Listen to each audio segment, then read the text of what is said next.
প্রস্তাব? কিসের প্রস্তাব? এই আমি কোনো ডিল ফাইনাল করবো নাকি? ওর সাথে আমি প্রেম করবো। আরে ওস্তাদ হেডাই তো, প্রেম করার আগে একটা গোলাপ ফুল হাতে নিয়ে আর সামনে যা হাঁটু করে বসে বলা লাগে আই লাভ ইউ ইংলিশে।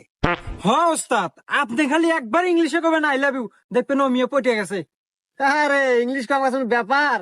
হ্যাঁ, মাত্র একটা ইংলিশ, ওটা কোনো ফ্যাক্টরি না। আমি সব সিস্টেম করতেছি।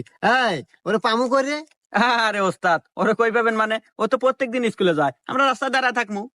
ঠিক আছে, কালকে মিশন ফাইনাল। হ্যাঁ, এই যে কাল্লু, এই ফুলটা তোর কাছে রাখ। সময় মতো চাওয়ার সাথে সাথে ফুলটা আমাকে দিবি, আর আমি ওকে প্রপোজ করব। চাঁদ হয়ে যাবে আমার। ওকে ওস্তাদ, আপনি কোনো টেনশনই করেন না। কিন্তু এখনো আসে না কেরে? আরে ওস্তাদ আসবো আসবো, ভালোবাসার কাম অত অধৈর্য হলে হবো না। হ্যাঁ, ওই যে ওস্তাদ আপনার চা। ওরে